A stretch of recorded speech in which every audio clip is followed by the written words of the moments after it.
மிக்க நன்றி. உங்களுக்கு நல்ல யூடியூப்லையும் சரி பத்திரிகையிலையும் எழுதுறதுக்கு ஒரு நல்ல ஸ்வீட்டாக பனை வந்து கிடைச்சிருக்குது. நம்ம நாட்டுடைய பாரம்பரியம், பொருளாதாரம், பண்பாடு, உடல் ஆரோக்கியம், பனங்கல், தென்னங்கல், ஈச்சக்கல் இதெல்லாம் ஆரோக்கியமான பொருள்கள். பணம் வெள்ளமும் தான். அந்த ஃபேக்ட்ரியெல்லாம் இன்னும் பார்க்கல, இப்போ படத்தில் தான் பார்த்தேன். ரொம்ப ப்ரொடியூசர் ரொம்ப சிறப்பான முறையில் இதை எடுத்திருக்காரு. அதனால் ப்ரொடியூசர் வந்து ஒரு இண்டஸ்ட்ரியலிஸ்ட், தொழில் அதிபராக இருந்தாலும் ஏகப்பட்ட தொழிலர்கள் இந்த சினிமாவை என்ன நினச்சிக்கிட்டு இருக்காங்க, நட்டமான தொழில் நினச்சிக்கிட்டு இருக்காங்க. சினிமா வந்து எந்த காலத்துலேயும் நஷ்டத்தை கொடுக்காது. இல்லை, நான் ஒரு தொழில்துறை வல்லுநருங்கிறதுனால தான் சொல்கிறேன். அவருக்கு முதல்ல ஒரு ப்ரொடியூசருக்கு ஒரு பாராட்டுகள் கொடுத்துருங்க. அடுத்து ஒரு டைரக்டருக்கு ஒரு வாய்ப்பு கொடுத்தா தான் ஆர்டிஸ்ட் வந்து நடிகர்கள் மேலே வர முடியும். ஸோ அந்த டைரக்டர் செல்வராஜ் சார் அசிஸ்டண்ட்டு, அவரும் வந்து ஒரு திறமையாக எடுத்திருக்காரு, அவருக்கு நன்றி. அடுத்து பட்ஜெட் படங்கள், நானாக 100 கோடி 500 கோடி பட்ஜெட்டில் 5 லட்சம் 10 லட்சம் இருந்தால் தான் இன்றைக்கி நடிக்கவே போக முடியும். ஏன்னா ஒரு ஆர்டிஸ்ட்டுக்கு 5 லட்சம் 10 லட்சம் இருந்தால் தான் பெரிய படங்களில் தலை காட்டக்கூட முடியும் மாதிரி சூழ்நிலை உருவாகிட்டு வருது. ஏன்னா அந்த மாதிரி ட்ரெண்டுக்கு இன்றைக்கி போயிட்டுருக்க காலத்தில் சின்ன பட்ஜெட் படங்கள், அதாவது 2 கோடி 3 கோடி போட்டுப்பாருன்னு நினைக்கிறேன், எவ்வளோ தெரியல, அந்த பட்ஜெட் படங்களுக்கு மிகப்பெரிய சாதனையாளர். நான் சார் வந்து கவிப்பேரரசர் ஐயா வந்து பாரதிதாசன் சார் காலத்தில் அந்த கவிதைகளில் தான் அதிகமாக பார்த்ததுண்டு. அவரும் கண்ணன் சார் கேமராமேன், சார் வரிகள் அது எது எடுத்தாலும் பாரதிராஜா சார் வந்து சொல்லுவார்.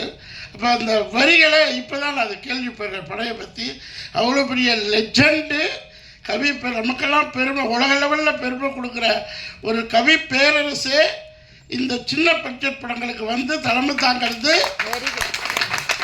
ரொம்ப ரொம்ப ரொம்ப ரொம்ப புண்ணியம்னு வச்சுக்கலாம். அடுத்து தமிழ்நாட்டின் வியாபாரிகள் சங்க தலைவர் விக்ரமராஜா அவர்கள் வந்து 1000 பிஸி இருக்கும், போராட்டங்கள் அது இது. இந்த பிஸியான வேலையில் ஒரு தொழில் அதிபர், ஒரு வியாபாரி செழித்தால் நாடு செழிக்கும். வேலைக்கு போகிறதுனால நாடு செழிக்காது, வியாபாரி செழித்தால் இந்த பனை தொழில் உலகமெல்லாம் பரவட்டுங்கிற எண்ணத்தில் அவரு வந்திருக்கிறது மிக மிக மிக மகிழ்ச்சி. அடுத்து அம்மா, மேடம் அம்மா 1000 படங்களுக்கு நடித்தவங்க, பெரிய பிளஸ்ஸிங். அவங்க வந்திருக்கிறது மிக மிக நன்றி, தேங்க்யூ. நானும் ஒரு சின்ன கதாபாத்திரத்தில் நடிச்சிருக்கிறேன். படம் பாருங்கள், தேட்டரில் பாருங்கள். சின்ன சின்ன படங்களுக்கெல்லாம் எல்லா துறையிலும் உள்ள தான் தொழிலை நேசிக்கிறவங்க. நான் ஜவுளித்துறையில் அவ்வளோ பெரிய ஒரு நல்ல சாதனை தொழில், அதில் உள்ளவங்கெல்லாம் வந்து சினிமா எடுக்கணும்னு ரொம்ப ப்ரே பண்ணிக்கிட்டு இருக்கேன், முயற்சியும் பண்ணிக்கிட்டு இருக்கேன். மேபி லேட்டாக வரும்னு நினைக்கிறேன். நான் நடிகருங்கிற அந்தஸ்து கிடைச்ச உடனே இப்போ என்னை திரும்பி பார்க்குறாங்க, அதுக்கு முன்னாடி என்னை திரும்பி பார்க்க மாட்டாங்க. நடிகருங்கிற அந்தஸ்து கிடச்சிச்சு. நீ அடுத்து சினிமாக்குள்ளே நிறைய தொழில் அதிபர்கள், சின்ன சின்ன தொழிலதிபர்கள் வாங்க. ஒரு படத்துக்கு 10 படம் இருங்க. ஹோட்டல் மாதிரி தான். ஒருத்தருக்கு இட்லி பிடிக்கும், ஒருத்தருக்கு பூரி பிடிக்கும், ஒருத்தருக்கு ரோஸ்ட்டு பிடிக்கும். இது மாதிரி பல வகைகள். அது மாதிரி 4-5 தொழிலதிபர்கள் சேர்ந்து ஒரு 5லேருந்து 6 படம் எடுத்திங்கன்னா 2 படம் சூப்பர் டூப்பர் ஹிட் ஆகும். தொழில் அதிபர்கள் இணையிறது ரொம்ப ஈஸி. ஜாப் கோயர்ஸ் இருக்கோம்ல, வேலைக்கு போகிறவங்க, அவங்க இணைய மாட்டாங்க. இப்படி தொழிலதிபர்கள், 2 தொழிலதிபர்கள் கோ ப்ரொடியூசர்ஸ், அவருக்கும் வாழ்த்துக்களை சொல்கிறேன். இது மாதிரி 10 தொழிலதிபர்கள் 5 தொழிலதிபர்கள் சேர்ந்து இந்த சினிமா துறையில் என்னென்ன ஒரு பாசிட்டிவ் மெசேஜ், 1000 காலத்து மெசேஜ் இது. அது ஆற்றுல குளிக்கிறது என்ன சுதந்திரிங்களா, நான் அந்த ஊருக்கே ட்ராவல் பண்ணிட்டு வந்த மாதிரி இருந்துச்சு.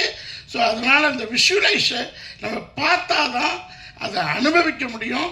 ஸோ அதனால் தொடர்ந்து மீடியா பீப்புள் இதை நீங்கள் பனை தொழிலை எந்த அளவுக்கு கொண்டு போகிறீங்களோ அந்த அளவுக்கு இந்த மக்களுக்கு சுகர், ப்ரெஷர், லொட்டு எல்லாம் போயிடும்.